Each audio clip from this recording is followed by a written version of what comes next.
நீங்கள் இந்த தேர்தலை எப்படி பார்க்குறீங்க? யாருக்கும் போட்டின்னு பார்க்குறீங்க, இல்லை போட்டியே இல்லைன்னு நினைக்கிறீங்களா? நீங்கள் எப்படி பார்க்குறீங்க? அனைத்து இந்திய அண்ணா திமுகவோ அல்லது நடிகர் கட்சியோ அவர்கள் 2ஆம் இடத்துக்கு வேண்டுமென்றால் போட்டி போட முடியுமே தவிர முதலிடத்துக்கு போட்டி போட அவர்களாலே முடியாது. எங்களுக்கு தமிழ்நாட்டில் இருக்கிற மற்றவர்களை பற்றி கவலை இல்லை. இந்தியாவிலே டெல்லியினுடைய ஆதிக்கத்தை குறைக்க வேண்டும். அதற்காக நடக்கிற தேர்தல் தான் இந்த தேர்தல் என்று நம்முடைய மாண்புமிகு தமிழ்நாடு முதலமைச்சர் அவர்கள் டெல்லி வர்சஸ் தமிழ்நாடு என்று இன்றைக்கு சொல்லியிருக்கிறார். அதிமுக ஆட்சிக்கு வந்தால் வீடுகள் தோறும் ஃப்ரிட்ஜ் கொடுப்பேன் அப்படின்னு ஒரு வாக்குறுதி கொடுத்தாரு. அது மக்களை கவர்ந்திருப்பதாக ஒரு தரப்பு சொல்றாங்க. ஜெயலலிதா அம்மையார் அவர்கள் மிக்சி, கிரைண்டர், ஃபேன் 3 தருவேன் என்று சொன்னார்கள். இன்றைக்கு காயலாங்கடையில கூட அந்த 3 கிடையாது. இதுதான் அதிமுக கொடுப்பதற்கும் திமுக கொடுப்பதற்கும் உண்டான அடிப்படை வேறுபாடு. தமிழ்நாடு கடன் அதிகமாக வாங்கி வச்சுட்டாங்க. 9 லட்சம் கோடி கடன், 10 லட்சம் கோடி கடன்கிற ஒரு வாதத்தை வைக்கிறாங்க. பல மாநிலங்கள் திவாலாவாக இருக்கின்றன. பல மாநிலங்களில் இன்றைக்கு சம்பளம் போடுவதில்லை. 3 மாதத்துக்கு ஒரு முறை போடுகிறார்கள். ஆனால் மாதம் சம்பளம் போடுகிற மாநிலம் தமிழ்நாடு.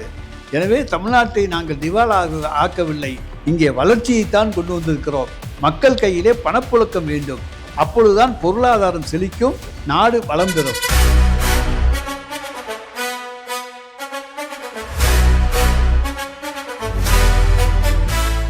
தமிழ் கேள்வி சொந்தங்களுக்கு வணக்கம். 2026 சட்டப்பேரவை தேர்தல் பரபரப்புகளுக்கு மத்தியில் நாம் இன்றைக்கு ஒரு மிக முக்கியமான ஆளுமையை நேர்காணல் செய்ய இருக்கின்றோம். நம்முடைய தமிழ்நாட்டு அரசினுடைய சட்ட அமைச்சர், திருமயம் சட்டப்பேரவை தொகுதியினுடைய தொடர் வெற்றி நாயகர் திரு ரகுபதி அவர்களை நாம் இன்றைக்கு நேர்காணல் செய்ய இருக்கிறோம். ஐயா ரகுபதி அவர்களுக்கு வணக்கம் சொல்லி வரவேற்று நாம் நிகழ்ச்சிக்குள் செல்லலாம். ஐயா வணக்கம். வணக்கம்.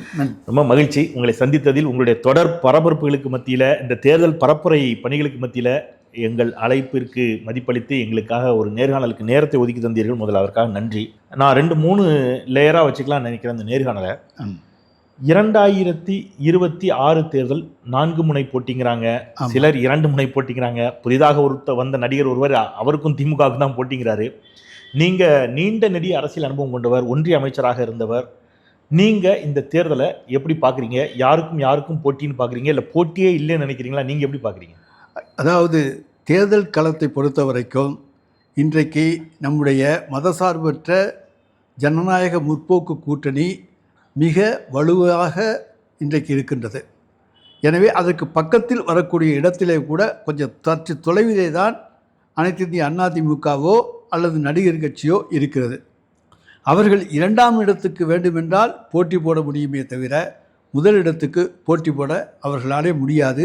அந்த அளவுக்கு களம் இன்றைக்கு தலைவர் தளபதியினுடைய சாதனைகளை எண்ணி பார்த்து இந்த கூட்டணிக்கு வாக்களிக்க தயாராக இருக்கிறது. எனவே இந்த வெற்றி என்பது மிகப்பெரிய வெற்றியாக 2026 அமையும்.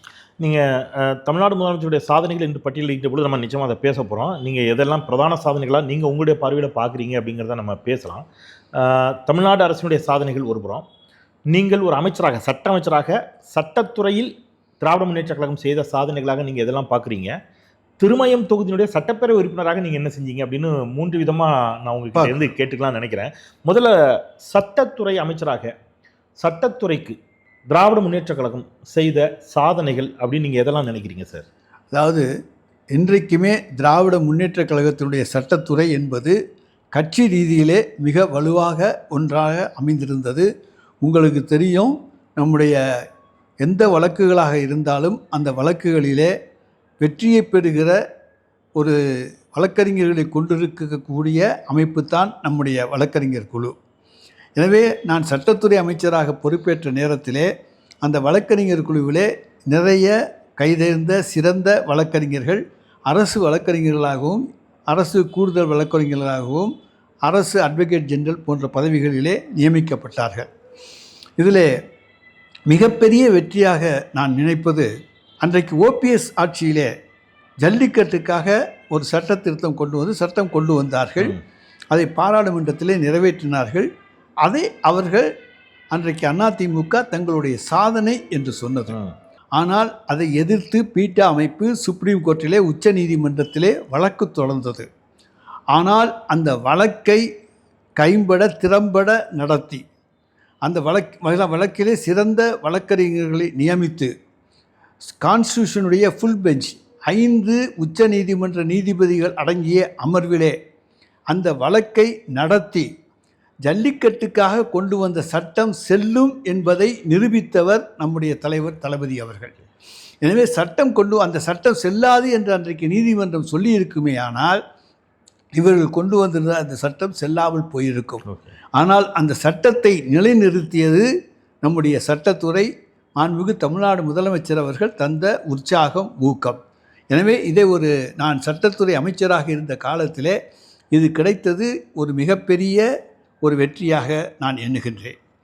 அதைப்போல ஆளுநருக்கு எதிராக வழக்கு தொடுக்க முடியுமா என்று இருந்த நிலையிலே, பல கேள்விகள் எழுந்த நிலையிலே, ஆளுநர் என்ன பெரிய மனிதரா, அவரும் நம்முடைய இந்திய குடிமகன் தானே என்று சொல்லி அரசியலமைப்பு சட்டத்தில் இருக்கக்கூடிய சரத்துக்களை வைத்துக்கொண்டு ஆளுநர் ஒரு சட்டம் இயற்றினால் அதை காலதாமதம் செய்யக்கூடாது, அதற்கு கால நிர்ணயம் செய்ய வேண்டும் என்று உச்ச நீதிமன்றத்திலே முறையிட்டு அதன் மூலமாக ஆளுநருடைய அதிகார வரம்பை இன்றைக்கு குறைத்து உடனடியாக தமிழ்நாடு அரசு இயற்றிய சட்டங்களுக்கெல்லாம் சட்ட பாதுகாப்பை உச்ச நீதிமன்றத்திலே நம்முடைய வழக்கறிஞர் குழு பெற்றுத்தந்தது. அதுவும் எங்களுடைய காலத்தில் நடந்த பெரிய வெற்றியாக கருதுகிறேன். அதற்கு பிறகு குடியரசுத் தலைவர் பல கேள்விகளை எழுப்பினார். அதன் அடிப்படையிலே சில மாற்றங்கள் வந்தன. அதை பற்றி நமக்கு கவலை இல்லை. ஆனால் நம்முடைய போராட்டம் வெற்றி பெற்ற சட்ட போராட்டம் வெற்றி பெற்ற குடியரசுத் தலைவருக்கு கூட கால நிர்ணயம். ஆமாம், குடியரசுத் தலைவருக்கு கூட அதில் கால நிர்ணயம் செய்தது. அப்படிப்பட்ட ஒரு வெற்றியை நாங்கள் சட்டத்துறை பெற்றுத்தந்தோம். மூன்றாவதாக சொல்ல வேண்டும் என்று சொன்னால், ஒரு 30 ஆண்டு காலமாக தமிழ்நாட்டு சிறைகளிலே ராஜீவ்காந்தியினுடைய படுகொலை சம்பவத்திலே சம்பந்தப்பட்ட ஈழத்தமிழர்களும் தமிழ்நாட்டைச் சேர்ந்தவர்கள் இவர்கள் எல்லாம் அன்றைக்கு சிறையிலே 20 ஆண்டு காலம் தண்டனை முடிந்து 25 ஆண்டுகள் முடித்து 30வது ஆண்டிலே அடியெடுத்து வைத்திருந்த நேரம் அவர்கள் தங்களுடைய வாழ்க்கையினுடைய பெரும்பகுதி சிறையிலேயே கழிந்துவிட்டது. எதிர்காலத்திலாவது நாங்கள் எங்களுடைய குடும்பத்தோடு இருக்க வேண்டும் என்கின்ற கோரிக்கையை வைத்து அதன் மூலமாக உச்ச நீதிமன்றத்தை நாடினார்கள். உச்ச நீதிமன்றம் அவர்களுக்கு நீங்கள் விடுதலை என்கின்ற அந்த தீர்ப்பை தந்தது என்று சொன்னால், அதற்கு எங்களுடைய சட்டத்துறையும் சட்ட பாதுகாப்பை தந்தது. எனவே மனிதாபிமான அடிப்படையில் அதை செய்தோம். ராஜீவ்காந்தியினுடைய படுகொலைக்கு நாம் என்றைக்குமே வருத்தப்படுகிறோம், கண்ணீர் விடுகிறோம். அதில் எந்த விதமான சந்தேகமும் கிடையாது. ஆனால் 30 ஆண்டு காலம், அதாவது லைஃப் சென்டென்ஸே 14 ஆண்டு காலம்தான். 2 ஆயுள் தண்டனையை முடித்த பிறகும் கூட அவர்கள் சிறையிலே இருந்து வாழ வேண்டாம் என்கின்ற காரணத்தாலே அவர்களை வெளியே அனுப்புவதற்கு உறுதுணையாக இருந்திருக்கிறோம். அது எங்களுக்கு கிடைத்திருக்கிற சட்டத்துறையின் மூலமாக கிடைத்திருக்கிற மாபெரும் வெற்றி. இந்த தொடர் சாதனைகள் எல்லாம் இந்த 5 ஆண்டு காலத்திலே சட்டத்துறை செய்து தமிழ்நாட்டினுடைய சட்டத்துறை மிகச்சிறந்த சட்டத்துறை என்பதை இன்றைக்கு இந்தியாவுக்கு நாம் எடுத்துக்காட்டியிருக்கிறோம். இது இந்த ஏக காலத்தில் நீங்கள் கடந்த 5 ஆண்டுகளில் செய்த சாதனையாக பார்க்குறீங்க.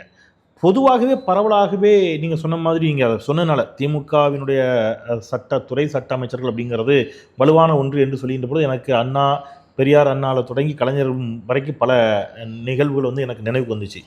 குறிப்பிடத்தகுந்த வெற்றியாக இதற்கு முன்பும் கூட திமுக செய்த சாதனைகள் என்று நீங்கள் எதையாக கிளைம் பண்ணணும்னா எதெல்லாம் கிளைம் பண்ணுவீங்க? அதாவது மறைந்த பாபா சாஹேப் டாக்டர் அண்ணல் அம்பேத்கர் இந்திய அரசியலமைப்பு சட்டத்தை உருவாக்கியவர்களே ஒருவர். அவர் அரசியலமைப்பு சட்டத்தை உருவாக்குகின்ற பொழுது இந்தியாவில் இருக்கக்கூடிய பெண்களுக்கு சொத்திலே சம உரிமை தர வேண்டும் என்ற கருத்தை அதில் புகுத்தினார். ஆனால் அதை மெஜாரிட்டி ஏற்றுக்கொள்ளாததால் அது அன்றைக்கு சட்டமாக அரசியலமைப்பு சட்டத்திலே சேர்க்கப்படவில்லை. அப்பொழுது அண்ணல் அம்பேத்கர் என்ன சொன்னார் என்று சொன்னால், இன்றைக்கு நீங்கள் ஏற்றுக்கொள்ளாவிட்டாலும் எதிர்காலத்திலே ஒருவர் வருவார், நிச்சயமாக அதை சட்டமாக ஆக்கி என்னுடைய கனவை லட்சியத்தை நிறைவேற்றுவார் என்று சொன்னார். அந்த அண்ணல் அம்பேத்கருடைய கனவை லட்சியத்தை நிறைவேற்றியவர் எங்களுடைய தலைவர் கலைஞர் அவர்கள். 1989ஆம் ஆண்டிலே பெண்களுக்கு சொத்திலே சம உரிமை உண்டு என்கின்ற சட்டத்தை இந்தியாவிலேயே முதன்முறையாக ஏற்படுத்திய மாநிலம் தமிழ்நாடு. அதை தொடர்ந்து தான் UPA 1 டாக்டர் மன்மோகன் சிங்கினுடைய அமைச்சரவை ஆட்சியிலே UPA 1 இந்தியாவில் இருக்கக்கூடிய அனைத்து பெண்களுக்கும் சொத்திலே சம உரிமை உண்டு என்கின்ற அந்த சட்டம் கொண்டு வரப்பட்டது. எனவே இந்தியாவுக்கே முன்னோடியாக அம்பேத்கருடைய கனவை நினைவாக்குகின்றதாக நம்முடைய தமிழ்நாடு அரசும் நம்முடைய தலைவர் கலைஞரும் இருந்திருக்கிறார்கள். அதைப்போல தலைவர் தளபதி என்றைக்குமே அனைத்து ஜாதியினரும் அர்ச்சகராக வேண்டும் என்பதிலே குறிப்பாக இருக்கக்கூடியவர். ஏனென்றால் ஆலயத்திலே வேறுபாடு தேவையில்லை. யார் வேண்டுமானாலும் இன்றைக்கு இறைவனுக்கு வேதம் தெரிந்தவர்கள், பூஜை செய்வதற்கு உரிமை உள்ளவர்கள் என்பதாலே அனைத்து ஜாதியினரையும் அர்ச்சகர்களாக்குகிற அந்த சட்டத்தை கொண்டு வந்து அதையும் நிறைவேற்றி அதன் மூலமாக சாதாரண மனிதனும் அர்ச்சகராகலாம், இந்த இடத்திலே குலத்திலே பிறந்தவர்தான் அர்ச்சகராகலாம் என்பதை மாற்றி சாதாரண மனிதனுக்கும் அந்த உரிமையை பெற்றுக் கொடுத்தது திராவிட இயக்கம், தலைவர் கலைஞர், எங்களுடைய தலைவர் தளபதி. அது பெரியார் நெஞ்சில் தைத்த முள்ளாகவே இருந்துச்சு. ஆமாம். அதே மாதிரி நீங்கள் சொல்லிக்கின்ற பொழுது சென்னையில் பாபா சாஹேப் அம்பேத்கர் பேர் ஒரு சட்ட பல்கலைக்கழகத்தை கொண்டு வந்தது கூட, அண்ணல் அம்பேத்கருடைய சட்ட பல்கலைக்கழகத்தை தலைவர் கலைஞர் அவர்கள் இந்தியாவிலேயே முதன்முறையாக ஒரு கல்லூரி சட்டப்படிப்புக்காக ஒரு பல்கலைக்கழகத்தை கொண்டு வந்தது தமிழ்நாடு தான். அவருடைய சட்ட அறிவை தமிழ்நாடு அரசு எந்த அளவுக்கு அங்கீகரித்திருக்கிறது என்பதற்கு இது ஒரு எடுத்துக்காட்டாக அமைந்திருக்கிறது. நீங்கள் அந்த அங்கீகாரம் அப்படின்னு சொல்லிக்கின்ற பொழுது கலைஞர் ஒரு பாபா சாஹேப் அம்பேத்கர் பேரில் ஒரு சட்ட பல்கலைக்கழகம் அமைத்தார் என்று சொன்னால் திரு ஸ்டாலின் அவர்கள், மாண்புமிகு முதலமைச்சர் அவர்கள் அவருடைய பிறந்த நாளை சமத்துவ நாளாக அறிவித்தவர். அதாவது தலைவர் கலைஞர் என்னவெல்லாம் செய்தாரோ, அவர் 8 அடி பாய்ந்தால் இவர் 16 அடி பாய்வார் என்பதைப் போல தலைவர் கலைஞர் பல்கலைக்கழகம் தந்தார் என்று சொன்னால் தமிழ்நாட்டில் இருக்கக்கூடிய அத்தனை பேரும் அண்ணல் அம்பேத்கருடைய பிறந்த நாளை கொண்டாட வேண்டும் என்பதற்காக அதை சமத்துவ நாளாக அறிவித்து அவருக்கு பெருமை சேர்த்தவர் நம்முடைய தலைவர் தளபதி அவர்கள். இது உங்களுடைய துறையின் சாதனைகளாக நீங்கள் இவ்வளோ அடிக்கின்ற பொழுது ஒட்டுமொத்தமாக தமிழ்நாடு அரசு கொடுத்த வாக்குறுதிகளை நிறைவேற்றி இருக்கிறோம். ஒரு உதாரணத்துக்கு நீங்கள் 505 வாக்குறுதிகளை நாங்கள் 404 வாக்குறுதிகளை நிறைவேற்றி விட்டோம் என்று உங்களுடைய பொதுச் செயலாளர் மரியாதைக்குரிய திருமிகு கனிமொழி அவர்கள், நாடாளுமன்ற உறுப்பினர் திருமிகு கனிமொழி அவர்கள் ஒரு புறம் சொல்கிறாங்க. 101 வாக்குறுதிகள் நிறைவேற்ற முடியல. அதுக்கு காரணம் அதில் ஒரு 34 வாக்குறுதிகள் 34 வாக்குறுதிகள் ஒன்றிய அரசுடைய கட்டுப்பாட்டில், மீதம் அந்த பகுதி மக்களுடைய எதிர்ப்பின் காரணமாகவும் அவங்க ஒரு விளக்கம் சொன்னாலும் கூட எதிர்க்கட்சிகள் நீங்கள் கொடுத்த வாக்குறுதிகள் எதையுமே நிறைவேற்றவில்லை, பெரும்பாலான வாக்குறுதிகளை நிறைவேற்றவில்லை அப்படின்னு ஒரு குற்றச்சாட்டை வைக்கிறாங்க. நீங்க கடந்த 5 ஆண்டுகளில் நிறைவேற்றப்பட்ட திமுகவின் திட்டங்களில் மகத்தான திட்டங்கள் அல்லது சாதனை, இது நிச்சயமாக மீண்டும் திமுகவிற்கு வாக்குகளை பெற்றுத்தரும், மக்கள் மீண்டும் திமுகவிற்கு வாக்களிப்பார்கள் என்று நீங்க உங்க மனசுல நம்பக்கூடிய சாதனைகளா ஒரு 5யோ 10யோ பட்டியலுன்னா எதை சார் சொல்லுவீங்க? அதாவது எதிர்க்கட்சிகள் என்று சொன்னால் எங்களுடைய தோழமை கட்சிகள் அல்ல, பாரதிய ஜனதா கட்சி, அதிமுக போன்றவை. அவர்கள் ஒரு பொய்யை திரும்ப திரும்ப சொன்னால் அது உண்மையாகிவிடும் என்று பகல் கனவு கண்டு கொண்டிருக்கிறார்கள். ஆனால் தமிழ்நாட்டு மக்களுடைய மனநிலை அப்படி இல்லை என்பதை அவர்கள் களத்திலே புரிந்து கொள்ள தவறிவிட்டார்கள். சொல்ல வேண்டும் என்று சொன்னால் இன்றைக்கு தமிழ்நாட்டு மகளிருடைய நெஞ்சங்களிலே மகளிர் உரிமை தொகை என்கின்ற அந்த அறிவிப்பு மாதம் 1000 ரூபாய் தலைவர் தளபதி தன்னுடைய சகோதரனாக இருந்து தங்களுக்கு தருகிறார் என்று தமிழ்நாட்டு பெண்கள் தலைவர் தளபதியை தங்களுடைய சகோதரனாக பார்க்கிறார்கள்.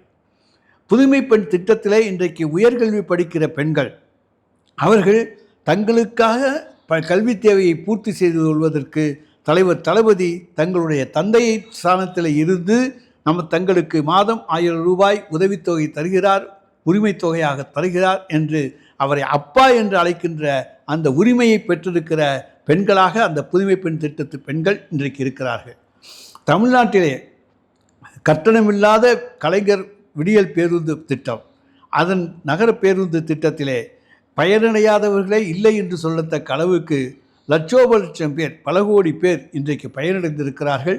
எந்த வீட்டுக்கு சென்றாலும் நிச்சயமாக அந்த வீட்டில் இருக்கின்றவர் நிச்சயமாக நகர பேருந்திலே ஒரு முறையாவது பயணம் செய்திருப்பார். எனவே பயனாளிகள் இல்லாத வீடே தமிழ்நாட்டிலே இல்லை என்று சொல்லத்தக்க ஒரு ஆட்சியை நடத்தியிருக்கின்றவர் நம்முடைய தலைவர் தளபதி அவர்கள். இன்னும் சொல்ல போனோமையானால் தமிழ் புதவன் திட்டம், அதுவும் இன்றைக்கு மிகச் சிறப்பாக நடந்து கொண்டிருக்கிறது. இன்னுயிர் காப்போ நம்மை காக்கும் 48, அதை போன்ற ஒரு மகத்தான திட்டம் கிடையாது. ஏன் என்று சொன்னால் ஒருவன் ரோட்டிலே அடிபட்டு கிடந்தால் கவனிக்காமல் தள்ளி போய் விடுவார்கள்.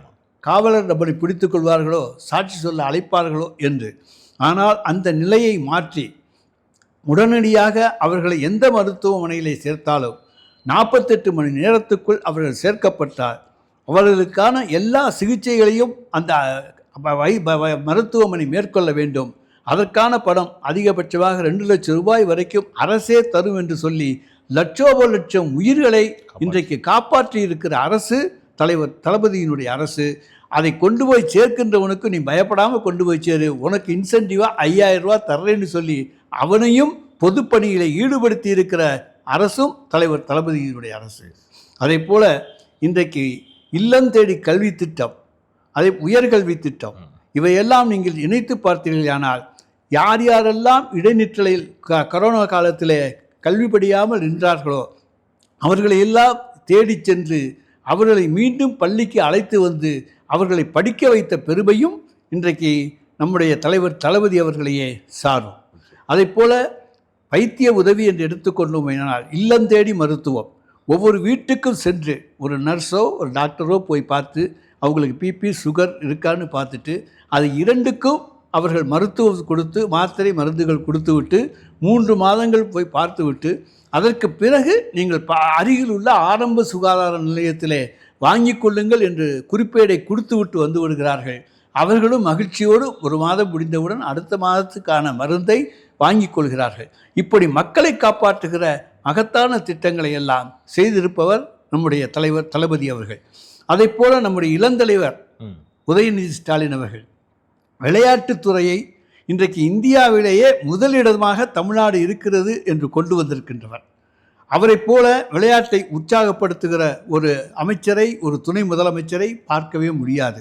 அந்த அளவுக்கு விளையாட்டுக்கு அதிக முக்கியத்துவம் கொடுத்து நம் மாநில அளவிலே கல்லூரி பள்ளி அளவிலே மாநில அளவில் அவர்களுக்கான போட்டிகளை நடத்தி மாவட்ட அளவு மாநில அளவு இவற்றில் எல்லாம் வெற்றி பெற்றவர்களுக்கு முதலமைச்சருடைய கோப்பையை தந்து அதன் மூலமாக அவர்களை எல்லாம் உற்சாகப்படுத்தி வெளிநாடுகளிலே யாரெல்லாம் இன்றைக்கு போட்டிகளிலே கலந்து கொள்ள செல்கிறார்களோ அவர்களுக்கும் தேவையான உதவியை செய்து தங்கப்பதக்கமும் வெள்ளிப்பதக்கமும் தமிழ்நாட்டை நோக்கி வரக்கூடிய காலத்தை உருவாக்கி இருக்கின்ற விளையாட்டுத்துறையாக நம்முடைய துறை இருக்கிறது.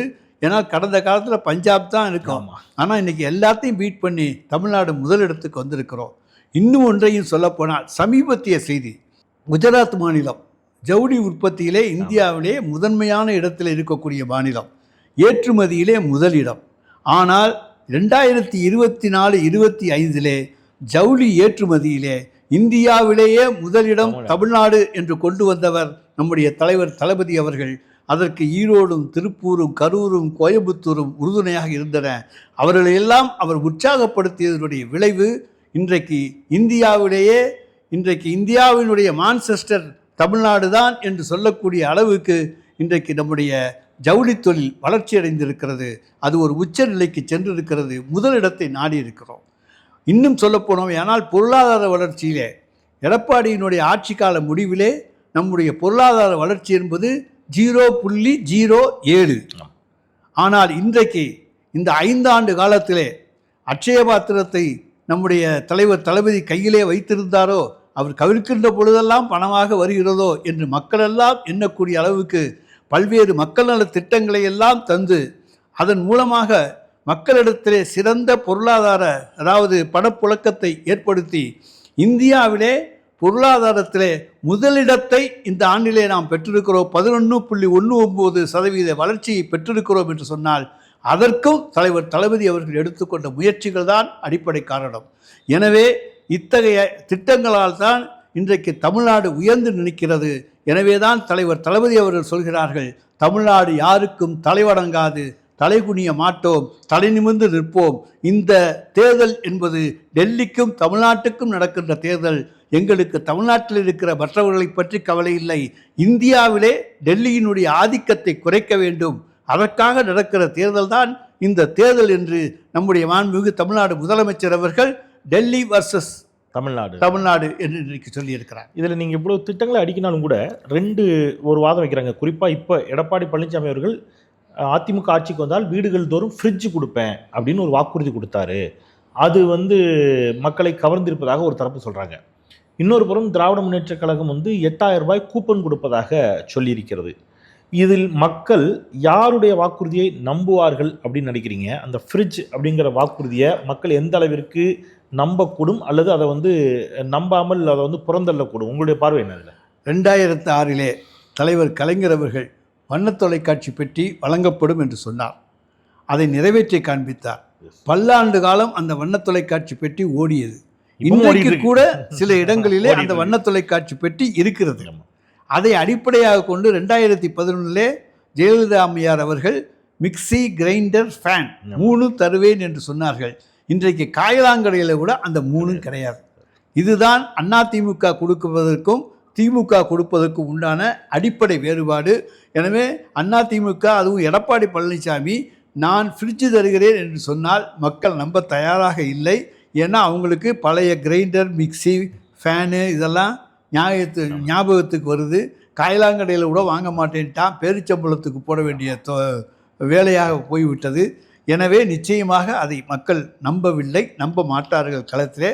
ஆனால் நாம் கொடுக்கிற 8000 என்பது ஒரு கடையிலே போய் ஒரு பொருள் என்ன விலை என்று அவன் கேட்டு விசாரித்து விட்டு வந்து அதே விலைக்கு அந்த கூப்பனை கொடுத்து வாங்கி கொள்கிறான்.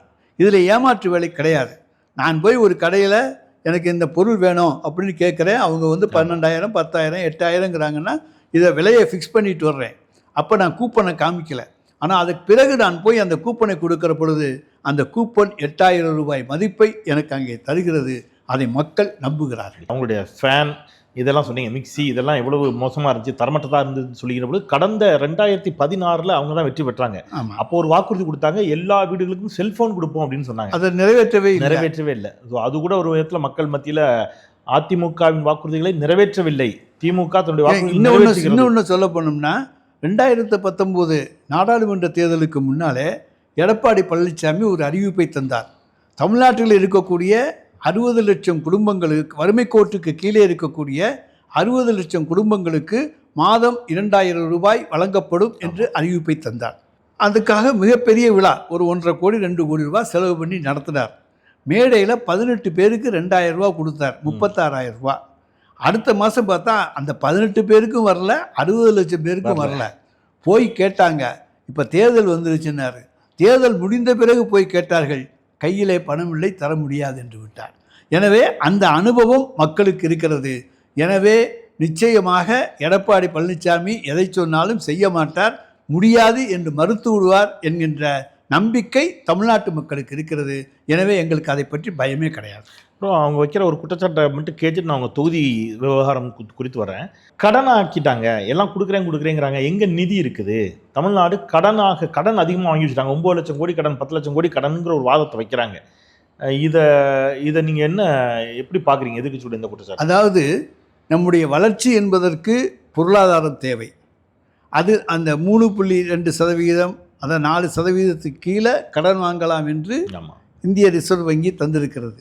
அந்த எல்லைக்குள்ளே தான் நாம் கடன் வாங்கியிருக்கிறோமே தவிர அந்த எல்லையை மீறி வாங்கவில்லை. பல மாநிலங்கள் திவாலாவாக இருக்கின்றன. பல மாநிலங்களில் இன்றைக்கு சம்பளம் போடுவதில்லை, 3 மாதத்துக்கு ஒரு முறை போடுகிறார்கள். ஆனால் மாதம் சம்பளம் போடுகிற மாநிலம் தமிழ்நாடு. எனவே தமிழ்நாட்டை நாங்கள் திவாலாக ஆக்கவில்லை, இங்கே வளர்ச்சியைத்தான் கொண்டு வந்திருக்கிறோம். மக்கள் கையிலே பணப்புழக்கம் வேண்டும், அப்பொழுதுதான் பொருளாதாரம் செழிக்கும், நாடு வளம் பெறும். அதற்காக சில திட்டங்களை கொண்டு வரத்தான் வேண்டும். அதற்கு கடன் வாங்கியாவது அந்த திட்டம் கொண்டு வர வேண்டும். அந்த கடனை நிச்சயமாக வருங்காலங்களிலே அடைத்து விடக்கூடிய சக்தி நமக்கு நிச்சயம் உண்டாகும், அடைத்து விடுவோம். ஒரு அமைச்சர் என்பதை தாண்டி உங்கள் தொகுதிக்கு ஒரு சட்டமன்ற உறுப்பினராக, ஏன்னா தொடர் வெற்றிகளை பெறக்கூடியவர் நீங்கள், உங்கள் தொகுதிக்கு நீங்கள் செய்த பணிகள் அப்படின்னு சொல்லி நீங்கள் உரிமையோட மக்கள்கிட்ட ஓட்டு கேட்கணும்னா இதெல்லாம் நாங்கள் செஞ்சுருக்கிறோன்னு எதெல்லாம் பட்டியலிடுவீங்க சார்? நான் பல்வேறு பணிகளை செய்திருந்தாலும் குறிப்பிடத்தக்க பணிகளை மட்டும் சொல்லுகிறேன். அதாவது பொன்னமராவதி பேரூராட்சியாக இருந்தது, அதை எடப்பாடி பழனிசாமி நகராட்சியாக ஆக்குவேன் என்று புதுக்கோட்டை மருத்துவக் கல்லூரி விழாவிலே அறிவித்தார். எல்லாரும் நம்ம பொன்னமராவதி நகராட்சியாக போகிறது என்று கனவில் இருந்தார்கள். அது கனவாகவே போய்விட்டது, அவரால் ஆக்க முடியவில்லை. ஆனால் நான் தலைவர் தளபதி அவர்களிடத்தில் கோரிக்கை வைத்து எப்படியாவது எனக்கு பொன்னமராவதியை நகராட்சியாக ஆக்கி தாருங்கள், தேர்தல் நேரத்தில் சொல்லியிருக்கிறேன், எடப்பாடியால் செய்ய முடியாததை எங்களுடைய தலைவர் தளபதி செய்வார் என்று சொன்னேன். அந்த நம்பிக்கையை வீண் போகாமல் தலைவர் தளபதி அவர்கள் பொன்னமராவதி பேரூராட்சியை நகராட்சியாக தரம் உயர்த்தி தந்திருக்கிறார். அதே போல் திருமயம் என்பது ஒரு தொகுதியினுடைய தலைநகரம், தாலுகா தலைநகரம். அது ஊராட்சியாக இருந்தது. அது ஊராட்சியாக இருக்கக்கூடாது, பேரூராட்சியாக இருந்தால் நன்றாக இருக்கும் என்பதாலே அதை பேரூராட்சியாக தரம் உயர்த்தி தாருங்கள் என்று கேட்டோம். அதையும் இன்றைக்கு நிறைவேற்றி தந்திருக்கிற தலைவர் தான் எங்களுடைய தலைவர். அதேபோல் திருமயம் பகுதியிலே வானம் பார்த்த பூமி, அங்கே எந்த விதமான ஆற்றுப்பாசனங்கள் போன்றவை கிடையாது. குளப்பாசனங்கள், ஏரி பாசனங்கள் தான். எனவே மின் தட்டுப்பாடை போக்க வேண்டும் என்பதற்காக 3 துணை மின் நிலையங்கள் வேண்டும் என்று கேட்டேன். கடியாபட்டி, குளிபிறை, வேந்தன்பட்டி 3 இடங்களிலேயும் ஒரே நேரத்திலே 3 துணை மின் நிலையங்கள் அமைக்க அனுமதி தந்து மிகப்பெரிய பாராட்டுதலை மக்களிடம் நாம் பெறக்கூடிய வாய்ப்பை எனக்கு தலைவர் தளபதி அவர்கள் உருவாக்கி தந்திருக்கிறார்கள். இன்றைக்கு அந்த மக்கள் மகிழ்ச்சியோடு இருக்கிறார்கள். எனவே ஒவ்வொரு திட்டமாக பார்த்து பார்த்துத்தான் நாங்கள் செய்கின்றோம். அதே போல் பொன்னமராவதியிலே எரிவாயு மின்தகன மேடை அது வருமா என்று இருந்தார்கள், வந்திருக்கிறது. திருமயத்திலே எரிவாயு மின்தகன மேடை அதுவும் வந்திருக்கிறது. அதே போல் பொன்னமராவதி பேருந்து நிலையத்தை புதுப்பித்து கட்டி கொண்டிருக்கிறோம். அங்கே உள்ள வாரச்சந்தை புதுப்பித்து கட்டப்பட்டு விட்டது. உழவர் சந்தை புதிதாக கொண்டு வரப்பட்டிருக்கின்றது. இத்தனைக்கும் மேலாக அங்கே இருக்கக்கூடிய மக்கள் பயில்வதற்காக திருமயம் தொகுதியிலே, திருமயத்துக்கு அருகிலே தொலையானூரிலே ஒரு கலை அறிவியல் கல்லூரி கொண்டு வர வேண்டும் என்கின்ற அந்த நீண்ட நாளைய கோரிக்கையை இன்றைக்கு எங்களுடைய தலைவர் தளபதி அவர்கள் நிறைவேற்றி தந்து ஏழை எளிய மாணவ மாணவியர்கள் கல்வி பயிலுகின்ற வாய்ப்பை உருவாக்கி தந்திருக்கிறார். அந்த கல்லூரி வரவில்லை என்று சொன்னால் அங்கே படிக்கிற ஒரு 1000-1500 பேரிலே ஒரு 700-800 பேர் மேல் படிப்புக்கு சென்றிருக்க மாட்டார்கள். அவர்கள் வீட்டிலேயே இருந்திருப்பார்கள். எனவே அவர்களுடைய வாழ்க்கையிலே கல்வி ஒளியை ஏற்றியவர் எங்களுடைய தலைவர் தளபதி அவர்கள் ஆவார்கள். அதே போல் கடையக்குடியிலே சமத்துவபுரத்தை இன்றைக்கு அமைத்து தந்திருக்கிறார்கள். அதிலே 100 பயனாளிகள் பயன்பெற்றிருக்கிறார்கள். அதே போல் கலைஞர் வீட்டு கனவு இல்லம், இது போன்ற திட்டங்கள் ஏராளமாக என்னுடைய தொகுதியிலே கொண்டு வரப்பட்டிருக்கின்றது. 80% சாலைகள் இன்றைக்கு புதுப்பித்து போடப்பட்டிருக்கின்றன. எந்த காலத்திலும் இல்லாத சாதனையாக இது செய்யப்பட்டிருக்கிறது. திருமயம், அரிமளம், பொன்னமராவதி 3 ஊராட்சி ஒன்றிய அலுவலகங்களும் கட்டிடங்கள் பாழடைந்த கட்டிடங்களாக 70-80 ஆண்டு கட்டிடம். அதை பலமுறை புதுப்பிக்க வேண்டும் என்று பலரும் கோரிக்கை வைத்த நேரத்திலே ஒரே நேரத்திலே 3 யூனிய ஒன்றிய அலுவலகங்களையும் புதுப்பிக்க ஆணையிட்டு புதுப்பித்து தந்திருப்பவர் எங்களுடைய தலைவர் தளபதி அவர்கள் ஆவார்கள். அது மாதிரி நிறைய சொல்லக்கூடிய அளவுக்கு அந்த தொகுதிக்கான பணிகளை இன்றைக்கு நாங்கள் செய்திருக்கிறோம். எனவே மக்களிடம் சென்று இதையெல்லாம் எங்களுடைய தலைவர் தளபதி இந்த திருமயம் தொகுதிக்காக எனக்காக செய்து தந்திருக்கிறார், அதனாலே எனக்கு வாக்களியுங்கள் என்று கேட்கிற அந்த நெஞ்சை நிமிர்த்தி கேட்கின்ற உரிமை இன்றைக்கு எனக்கு இருக்கிறது. யாரும் மறுக்க முடியாது. அப்படிப்பட்ட திட்டங்களைத்தான் நான் இந்த 3-5 ஆண்டு காலத்தில் கொண்டு வந்திருக்கிறேன். நீங்கள் சொல்லுகின்ற பொழுது வானம் பார்த்த பூமி, இந்த மின் மோட்டார்கள் விவசாயிகளுக்கு எவ்வளோ முக்கியத்துவம் வாய்ந்தது என்று சொல்லுகின்ற பொழுது இப்போ தேர்தல் அறிக்கையில் இன்னொரு அறிவிப்பை கூட கொடுத்துருக்கிறது திமுக. இலவச மின்சாரம் பெறக்கூடிய விவசாயிகளுக்கு எந்தவித கட்டணமும் இல்லாத மின் மீட்டர் வைக்கப்படும். ஆமா, அதுலயும் அதுல இது கிடையாது, என்ன இருக்காது, மீட்டர் இல்லாத மோட்டார், மின்சார மோட்டார், எந்த மீட்டரும் இல்லாத மோட்டார் இலவசமாக கொடுக்கப்படும் அப்படிங்கறது அறிவிச்சிருக்கீங்க. ஏற்கனவே இலவசம் தான், அதனால இது சேர்ந்து இலவச புதிய மின்சாரம், புது மோட்டார் கொடுக்குறீங்க. புது மோட்டாரும் இன்றைக்கு அதுல ரீடிங் இல்லாம ஒன்லி கரண்ட் ரீடிங் இல்லாமல் மோட்டார் மட்டும் வைத்து தரப்படும் என்று சொல்லி இருப்பதும் அது உங்கள் பகுதியில் பெருமளவு விவசாயிகளுக்கு போய் சேரும், நிச்சயமாக கிடைக்கும். அது இல்லாமல் இப்போ நீங்கள் இங்கே இருக்கக்கூடிய மகளிர் கட்டண உரிமை பயணம் உள்ளிட்டவற்றிலும் இந்த பகுதி மக்கள் பெரிய அளவில் பலன் பெற்றுக் கொண்டிருக்கிறார்கள். அதாவது கிராமத்தில் இருக்கக்கூடிய பெண்களுக்கு இது மிகப்பெரிய வரப்பிரசாதம் மகளிர் உரிமை பயணம். ஆமாம், மகளிர் உரிமை தொகையும் மகளிர் விடியல் பயணமும். இந்த விடியல் பயணத்தில் அவங்க காலையில் எந்த ஊருக்கு வேணாலும் போகிறாங்க, போய் வேணுங்கிற சாமானை வாங்குறாங்க, அடுத்த பஸ்ஸில் திரும்பி வந்துடுறாங்க. சொந்தக்காரங்களுக்கு உடம்பு சரியில்லாமல் இருந்தால் கூட ஒரு டவுன் பஸ்ஸில் ஏறி அடுத்த டவுன் பஸ்ஸில் ஏறி திருச்சிக்கே போயிடுறாங்க. இன்னும் சொல்லப்போனால் திருச்செந்தூருக்கும் பழனிக்கும் டவுன் பஸ்லேயே போகிற பெண்கள்லாம் இன்றைக்கி இருக்காங்க. மாறி மாறி போனால் காசு மிச்சம். ஆனால் அதே நேரத்தில் அது தங்களுக்கு பயன்படும் என்கின்ற உணர்வோடு வேளாங்கண்ணிக்கும் செல்கிறார்கள். அதை போல எல்லா பகுதிகளுக்கும் நாகூருக்கும் செல்கிறார்கள். எனவே எல்லா பகுதிகளுக்கும் எல்லா மதமும் சம்மதம் என்பதைப் போல இன்றைக்கு இந்த திராவிட மாடல் ஆட்சியிலே மக்கள் முழு நிம்மதியோடு திருப்தியோடு இருக்கிறார்கள். நீங்கள் பேசுகின்ற பொழுது இந்த அரசு கலைக்கல்லூரி அந்த பகுதிக்கு கொண்டு வந்துக்கிறதா அவர் சொன்னீங்க சார். நீங்கள் இன்னைக்கு கூட நான் செய்தியில் பார்த்தேன், நீங்கள் விராலிமலையில் நினைக்கிறேன், நீங்கள் பேசுகின்ற பொழுது சொன்னீங்க முன்னாள் அமைச்சர் விஜயபாஸ்கர் அவர்கள் அந்த அரசு கலைக்கல்லூரியை வரவிடாமல் தடுத்தார். காரணம் அவர் ஒரு கல்லூரி, அதாவது இலுப்பூரில் அவருடைய குடும்பத்தினர் ஒரு கல்லூரியை நடத்துகிறார்கள். அதனால அங்கே ஒரு கல்லூரி வந்தால் தங்களுக்கு வருவாய் பாதிக்கப்படும் என்கின்ற காரணத்தாலே அவர் 10 ஆண்டு காலம் அமைச்சராக இருந்தாலும் கூட 2011-21 காலகட்டத்திலே அங்கே பலர் கோரிக்கை விடுத்தும் அங்கே கலை அறிவியல் கல்லூரி கொண்டு வரப்படவில்லை. ஆனால் தேர்தல் நேரத்திலே நான் சொன்னேன். அப்பொழுது கூட சொன்னார்கள், இலுப்பூரில் விஜயபாஸ்கர் காலேஜ் வச்சுருக்கான், அதனால் அவங்க கொண்டு வரல, இங்கே இவங்க வீட்லேயும் காலேஜ் நடத்துகிறாங்க, அதனால் இவரும் கொண்டு வர மாட்டார்னாங்க. நான் என்னை பற்றி கவலைப்படவில்லை, பொதுமக்களை பற்றித்தான் கவலைப்படுகிறேன். ஏழை எளிய மக்கள் படிப்பதற்கு வசதியாக அரசு கலை அறிவியல் கல்லூரியை கொண்டு வந்தே தீர்வேன் என்று சொல்லி எங்கள் கல்லூரிக்கு அருகிலே ஒரு 15-18 கிலோமீட்டரில் தான் இன்றைக்கு அரசு கலை அறிவியல் கல்லூரியை கொண்டு வந்திருக்கிறோம். எங்களுக்கு பாதிப்பு வந்தால் பரவாயில்ல, பொதுமக்களுக்கு பாதிப்பு வரக்கூடாது. அந்த எண்ணத்தை தான் எங்களுடைய தலைவர் தளபதி அவர்கள் உருவாக்கி தந்திருக்கிறார்கள். நிச்சயமாக எல்லா மாணவர்களும் படிக்க வேண்டும் என்ற அடிப்படையில் இன்னொன்று, நீங்கள் நடத்தக்கூடிய அரசு கலைக்கல்லூரி, நீங்கள் நடத்த கல்லூரியிலேருந்து ஒரு 10-15 கிலோமீட்டர் அப்படின்னு சொன்னீங்க. அது ஒருபுறம் மாணவர்களுக்கு எவ்வளவு பயன் தருகிறதோ அதே மாதிரி நீங்கள் நடத்தக்கூடிய கல்லூரியும் கூட இங்கே இருக்கக்கூடிய இந்த பகுதியில் இருக்கக்கூடிய மாணவ மாணவிகளுக்கு பயன்படக்கூடிய ஒன்றுதான். அதனால அதிலும் நிறைய மாணவ மாணவிகள் பயின்று அவருடைய வாழ்க்கை தரத்தை உயர்த்தி கொண்டு தான் இருக்கிறார்கள் அப்படிங்கிறத நாங்கள் கண்கூட பல நிகழ்ச்சிகளுக்கு வரும்போது பார்த்திருக்கிறோம். ஒரு தேர்தல் இன்னும் சில நாட்களில் வர இருக்கிறது. மீண்டும் இந்த பகுதி மக்களுக்கு நீங்கள் சொல்லக்கூடிய வார்த்தை, திருமயம் உங்களுடைய சட்டமன்ற தொகுதியைச் சேர்ந்த மக்களுக்கு மீண்டும் வந்தால் என்ன செய்வீங்க அப்படின்னு நீங்கள் சொல்ல விரும்புனீங்கன்னா, இதற்காக மீண்டும் இந்த தொகுதியில் உங்களுக்கு வாக்கு அளிக்க வேண்டும் என்று எதை கேட்பீர்கள்? மீண்டும் ஒட்டுமொத்தமாக திமுகவிற்கு மீண்டும் முதலமைச்சராக ஸ்டாலின் வர வேண்டும் என்று எதை சொல்லி வாக்கு கேட்கணும்னா நீங்கள் எதை சொல்லி கேட்பீங்க? நான் திருமயம் தொகுதியை பொறுத்த வரைக்கும் அங்கே இருக்கக்கூடிய ஏழை எளிய மாணவர்கள் கல்வி பயில்வதற்கு 25,000 முதல் 1 லட்சம் ரூபாய் வரை ஆண்டு ஒன்றுக்கு 1 கோடி ரூபாய் எங்களுடைய அறக்கட்டளை மூலமாக அங்கே இருக்கக்கூடிய மாணவ மாணவியர்கள் படிப்பதற்கு கல்வி உதவித்தொகை வழங்கப்படும் என்று வாக்குறுதி தந்திருக்கிறேன். இரண்டாவது வாக்குறுதியாக கழகத்தினுடைய குடும்பத்தினர், தோழமை கட்சி குடும்பத்தினர், ஏழை எளியவர்கள் அவர்கள் திருமணம் செய்கின்ற பொழுது கொஞ்சம் பொருளாதார கஷ்டத்தில் இருக்கிற நேரத்திலே அவர்களுக்கு ஒரு திருமணத்துக்கு 25,000 வீதம் ஆண்டுக்கு 200 குடும்பங்களுக்கு குறையாமல் திருமண உதவி வழங்கப்படும் என்று அறிவித்திருக்கின்றேன். மூன்றாவதாக அங்கே இருக்கக்கூடிய முதியோர் அவர்களுக்காக அரிமளம், திருமயம், பொன்னமராவதி 3 இடங்களிலும் 3 முதியோர் இல்லம் கட்டித்தரப்படும்.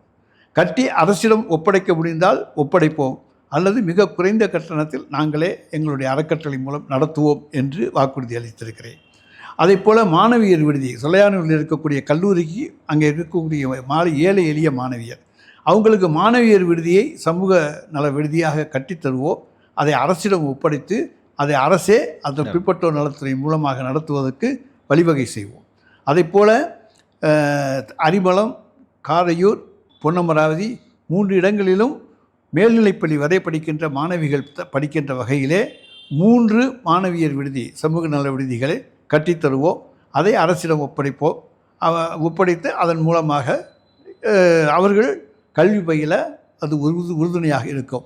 இது போன்ற அறிவிப்புகளை எல்லாம் இன்றைக்கு நான் அந்த தொகுதி மக்களுக்காக என்னை நீங்கள் தேர்ந்தெடுத்தால் நிச்சயமாக இதையெல்லாம் என்னால் செய்ய முடியும் என்று சொல்லியிருக்கிறேன். அடுத்ததாக எங்களுடைய தலைவர் தளபதி அவர்கள் இன்றைக்கு மகளிர் உரிமை தொகையை 2000 உயர்த்துவேன் என்று அறிவித்திருக்கிறார். நிச்சயமாக உயர்த்துவார். அந்த நம்பிக்கை பொதுமக்களிடத்தில் இருக்கிறது. அவர்கள் எப்பொழுது வாக்கு எண்ணிக்கை முடியும், அதன் பிறகு முத்துவேல் கருணாநிதி ஸ்டாலின் முதலமைச்சராக பொறுப்பேற்ற பிறகு தங்களுக்கு 2000 ரூபாயை தரப்போகிற நாளை தமிழ்நாட்டு மக்கள் 1,32,00,000 மக்களும் இன்றைக்கு குடும்பத்தினரும் எதிர்பார்த்து கொண்டிருக்கிறார்கள். அது சிறந்த திட்டம். அதே போல் முதியோர் உதவித்தொகை 1,200 2,000, மாற்றுத்திறனாளிகளுக்கு 1,500 2,500, இப்படி பல திட்டங்களை இன்றைக்கு நம்முடைய தலைவர் தளபதி தந்திருக்கிறார்.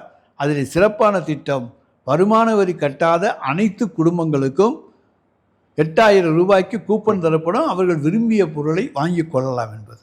அது எல்லோரும் வரவேற்கப்படுகிற திட்டமாக இருக்கிறது. ஏனென்று சொன்னால் தலைவர் கலைஞரும் நம்முடைய தலைவர் தளபதி அவர்களும் சொன்னதை செய்பவர்கள், செய்வதை சொல்பவர்கள், சொல்லாததையும் செய்யக்கூடியவர்கள் என்பது நாடறிந்த உண்மை. ஏனென்று சொன்னால் காலை உணவு திட்டம் நாங்கள் எந்த இடத்திலையுமே சொல்லவில்லை. ஆனால் ஒரு பள்ளிக்கு சென்று ஆரம்ப பள்ளியிலே அந்த மாணவன் பசியோடு மாணவனும் மாணவியும் உட்கார்ந்திருப்பதை பார்த்த மாண்புமிகு தமிழ்நாடு முதலமைச்சர் அவர்கள் ஏன் வாடிய முகத்தோடு இருக்கிறீர்கள் என்று கேட்டதற்கு சாப்பிடவில்லை, எங்களுடைய தாயார் வேலைக்கு போய்விட்டார், எனவே எங்களுக்கு உணவு சமைக்கவில்லை என்று சொன்னதை கேட்டு அன்றைக்கு அவர் எடுத்தார் ஒரு முடிவு. தமிழ்நாட்டில் இருக்கக்கூடிய அரசு ஆரம்ப பள்ளிகளிலே படிக்கின்ற மாணவ மாணவியர்களுக்கு காலை உணவு தர வேண்டும் என்று அதை தொடர்ந்து உதவி பெறுகிற பள்ளிகளுக்கும் இன்றைக்கு தந்து கொண்டிருக்கின்றார். இப்பொழுது தேர்தல் அறிக்கையிலே 1லிருந்து 5ஆம் வகுப்பு வரை என்பதை 8ஆம் வகுப்பு வரை என்று உயர்த்தி இருக்கின்றார். இதை உலக நாடுகள் வரவேற்கின்றன. கனடா நாடு பின்பற்றுகிறது, ஐரோப்பிய யூனியன் நாடுகள் பின்பற்றுகின்றன. தெலுங்கானா முதலமைச்சரும் கர்நாடகா முதலமைச்சரும் வருகிற ஜூன் மாதம் முதல் அமல்படுத்த போகிறோம் என்று சொல்லியிருக்கிறார்கள். எனவே இந்தியாவுக்கு மட்டுமல்ல, உலகத்துக்கே வழிகாட்டுகிற திட்டங்களை தந்திருக்கிற ஒரு முதலமைச்சர், இந்தியாவினுடைய ஒரு முதலமைச்சர் நம்முடைய தமிழ்நாடு முதலமைச்சர் தலைவர் தளபதி அவர்கள் ஆவார்கள். எனவே நிச்சயமாக தமிழ்நாட்டு மக்களுடைய இதயங்களிலிருந்து அவரை யாரும் மாற்ற முடியாது, எடுக்க முடியாது. இதயங்களில் குடிகொண்டிருக்கிற அந்த தலைவருடைய சின்னமான உதயசூரியன் சின்னத்தை தான் மக்கள் விரும்புவார்கள், அதை ஏற்றுக்கொள்வார்கள், அவர்களுக்கு வாக்களிப்பார்கள். எங்களை எல்லாம் நிச்சயமாக அதிக ஓட்டு வித்தியாசத்திலே வெற்றி பெற செய்வார். நிச்சயமாக சார், உங்களுடைய நோக்கங்கள் கண்டிப்பாக நிறைவேறும். மீண்டும் இந்த தொகுதியில் நீங்கள் ஒரு மகத்தான வெற்றியை நிச்சயம் நீங்கள் பெறுவீர்கள். அந்த வெற்றி விழாவில் நானும் கூட மகிழ்ச்சியோடு கலந்து கொள்வேன்னு நினைக்கிறேன். அதே மாதிரி உங்களுடைய இயக்கம் திராவிட முன்னேற்றக் கழகமும் மீண்டும் ஒரு மகத்தான வெற்றியை பெற்று மீண்டும் முத்துவேல் கருணாநிதி ஸ்டாலின் முதலமைச்சராக பதவியேற்பார். அந்த அமைச்சரவையிலும் நீங்கள் அலங்கரிப்பீர்கள் என்ற என்னுடைய உளப்பூர்வமான வாழ்த்துக்களை உங்களுக்கு சொல்லி உங்களிடமிருந்து விடைபெறுகிறேன். தமிழ் கேள்வி சொந்தங்களின் சார்பாக நெஞ்சம் நிறைந்த நன்றி. ரொம்ப நன்றி. நேர்சலாம் சொந்தங்களே, ஒரு இனிமையான நேர்காணல், மிக வேகமாக மிக விரைவாக ரொம்ப கிறிஸ்டல் கிளியராக தொகுதிக்கு என்னெல்லாம் செஞ்சுருக்கிறேன் ரொம்ப தெளிவான ஒரு பதில், தமிழ்நாட்டுக்கு திமுக என்னெல்லாம் செஞ்சுருக்குது ரொம்ப தெளிவான பதில், வெற்றி பெற்றால் என்னெல்லாம் செய்ய போகிறீங்க அப்படிங்கிறதுக்கு ஒரு தெளிவான பதில் என்று இதையெல்லாம் செய்திருக்கிறோம், இதையெல்லாம் செய்ய போகிறோம். எனவே எங்களுக்கு வாக்குகளை தாருங்கள் என்று கேட்கக்கூடிய ஒரு தன்னம்பிக்கை அப்படிங்கிறது திமுகவிடம் மட்டும்தான் இருப்பதை நம்மால் உணர முடிகிறது. அந்த அடிப்படையில் மாண்புமிகு சட்ட அமைச்சர் அவர்கள் அளித்த அந்த நேர்காணல் நீங்கள் பார்த்திருப்பீர்கள். தொடர்ந்து இது குறித்த உங்களுடைய ஆக்கப்பூர்வமான கருத்துக்களை பின்னூட்டமிடுங்கள். மீண்டும் மற்றொரு நிகழ்ச்சியில் சந்திக்கலாம். தமிழ் கேள்வியை தொடர்ந்து பாருங்கள். உங்கள் ஆதரவை தாருங்கள். குரலற்றவர்களின் குரலாய் நான் செந்தில். நன்றி.